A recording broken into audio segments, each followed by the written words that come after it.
Hello, and welcome back to the channel. As most of you know, I'm Topher. And for those of you who don't know and just randomly decided to click on my video, welcome to the channel. I'm Topher. Thank you for stopping by. So we're here to do a reaction. We're diving back into The Love You Give Me. We're diving to episode 20. After this, there's only 8 episodes? I think 6. So we are nearing the end of this just very sweet story. Like, it's had some of its ups and downs with the drama and whatnot, but for the most part it's been a very sweet story about love and rekindling that flame. So I'm excited to see where things take us, and yeah, we're just gonna dive on in and find out where this episode leads.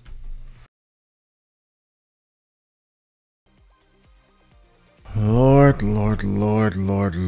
Well, we've got one of the relationships, one of the ships reconciled, patched up, sailing, and you know they're good. So it's Cow and Chen. They're good. They're good. Dr. Zhao was so close. He was so close. So close. I mean, I'm glad he finally made this realization. I wish that he had followed through with the realization in the Ferris wheel when they were doing their little practice run, and she was getting all misty-eyed and he was getting all misty-eyed, but she stopped and was like, oh wow, you're even doing even better than I thought. I was starting to almost get affected by you, and she had to turn away because she was feeling the vapor. She's like, oh my god, this feels too real. This is what it would feel like if he was actually confessing his love to me. And it's like, well, he kind of was. So I wish that he had just like grabbed her by the wrist or the arm and just turned her around in that Ferris wheel in that moment and just continued explaining himself. But you know, it's understandable. That's us living in a perfect world. These series don't happen in perfect worlds, so understandable that he hesitated a little bit. And you know, Minhui came in right at that moment, so he had a conversation with her that he's needed to have for the longest, because again, like he said, it was an unrequited love, very one-sided. And I felt like this whole time, maybe not the entire time, but over the last, at least since we've come into the series with them, she's had a general idea that he's had a crush or something on her. From, you know, there were times earlier in the series he would try to like confess, blah, blah, blah, and she would just kind of change the subject or dodge it. Like, oh no, let's go do this. Let's talk about the food. Or so it's like, I feel like she knew on some level. But still, it's a conversation that needed to be had. And for him, I think it was just, like he said, it was a great bookend to this little chapter in his life. It's a great sense of closure for that, to say, hey, this is how I felt. I felt this way about you for a long time. I don't feel that anymore. I feel that for someone else. I still care about you. I still love you. Still love Shen Chen. And, you know, I still want to be your friend. And, you know, great. So he just had to find sweet girl and tell her his feelings. And when he finally found her, he was waiting outside her apartment for hours. Finally found her. He just chose a poor way of communicating his thoughts and feelings. So like, I understood the words he was saying, and I could see where that train of thought was going, but like, he put his foot in his mouth, and then he just kept digging. He kept digging the ditch deeper and deeper. And he kept trying to pull his foot out of his mouth and just shoved it even further. And just, I'm like, oh, baby, please, pause, recalibrate, and then, you know, just pause, recalibrate, and, you know, try again. But he just kept hammering at it, and it's like, oh baby, no, this is bad. Because I'm like, I can see that she's going to misunderstand. I can see how it would be very easy to misunderstand this situation, because you're saying things in a way that is not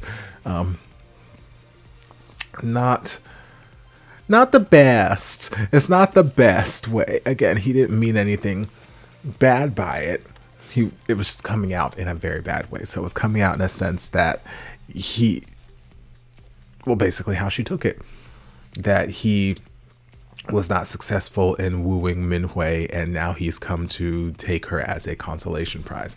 And she's she said, you know what, I have standards, and yes, I love you, yes, I care about you, but I'm not gonna sit here and be someone's consolation prize just because that's not how this gonna be. So I hate you, go away.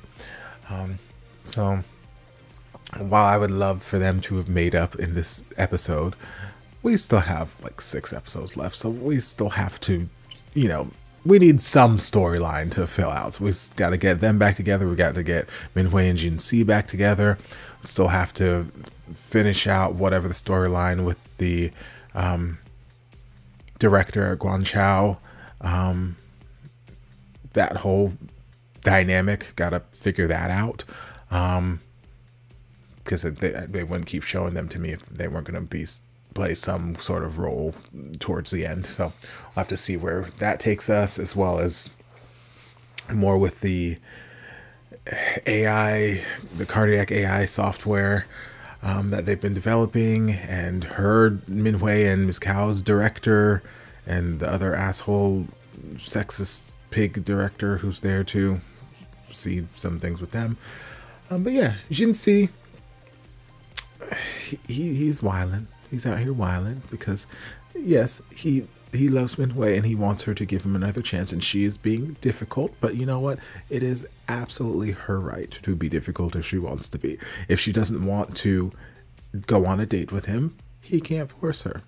If she doesn't want to, if she wants to maintain a strict professional relationship with him, and doesn't want to do anything romantic with him, and she's trying to establish that, she's told him time and time again, these are the boundaries I'm establishing, that is perfectly within her right to do so. And you cannot force somebody to like you. Just like other girl was saying to Dr. Zhao, you can't force love. I'm not saying that Minhui doesn't love him, but you know, sometimes love is not enough. In this series, it will be, because it's just that sort of lighthearted kind of series. In the end, love will be enough. But like, you know, in general, sometimes love just is not enough, and you can't force things to work when they just don't work. So she, even though she may care about him and love him deeply, because they have history, it's there, that doesn't go away overnight. You know, it just, every time they've tried, it hasn't worked for one reason or another. So she's tired of trying right now, and she doesn't want to continue to try and force this to work. So she's like, I'm not going to do this. So you can't force her. So while it may be cute in, you know, the sort of romantic comedy drama way, it was like, oh, he's you know, out here ruining her date, this, that, and the other. She brought up a very good point when she was scolding me after the fact. You are overstepping boundaries that I have set. Like, yes, okay, maybe you have these feelings, but you can't use that as an excuse to just act however you want. You can't use the fact that you think you're in love, this, that, and the other, to do anything you want. That doesn't rationalize it. That doesn't make it okay. That's not how this works. I've clearly said, these are my boundaries, this is what I'm setting, and you keep just ignoring my wishes. So it's one thing to be persistent, but it's another thing to force yourself into my life and completely ignore ignore my requests. Because if we're going to be in a relationship, if we're going to cohabitate, whatever it is a two-way street, and I need you to understand my boundaries, and I need you to understand that you can't just barrel over my boundaries like this. I'm not going to fall in love with you by you forcing yourself on me. That's not how this is going to work. So she's bringing up very good points. And Jin-Si's still just not fully grasping that.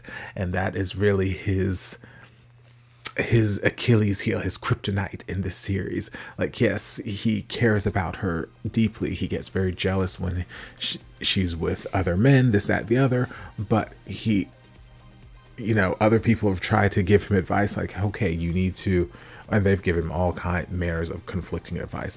But one thing that he seems to just be hell-bent against is showing any kind of weakness. Like, oh, a man has to have a backbone, and I can't let her see me at this weakened state, this, that, the other. I can't let her. And it's just like, okay, well, get that mentality out of your fucking head.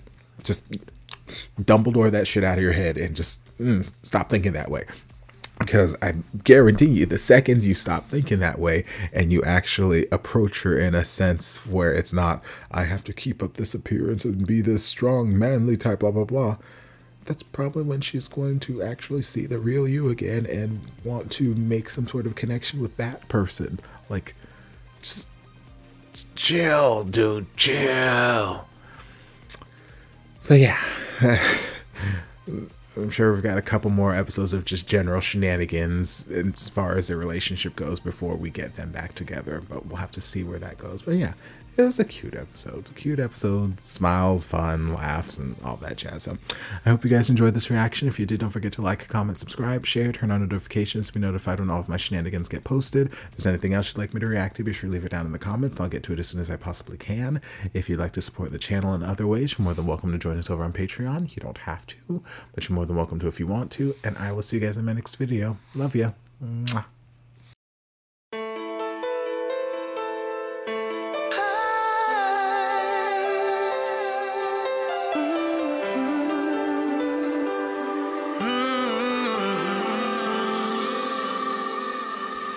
Stranded here, stranded here, stranded.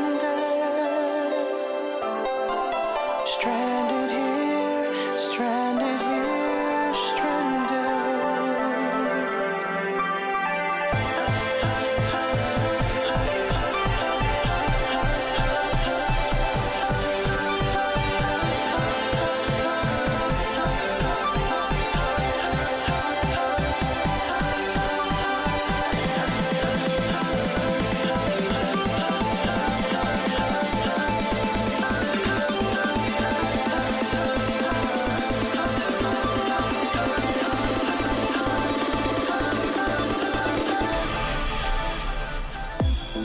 There was a time we had it all.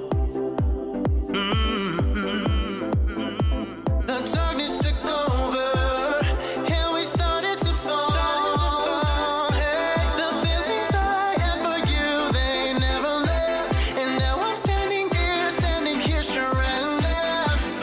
Lost with no vision of how we used to be.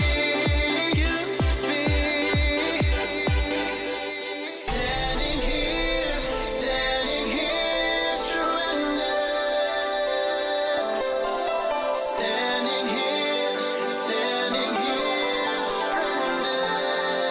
Ooh, yeah. I was drowning, suffocating. When you pulled me out for air, I was running through the fire in the mountains that I see. Can't breathe without you. It's hard to see without you. Can't breathe without you. No, I can't live. No, I can't live without you. It's hard to see without you.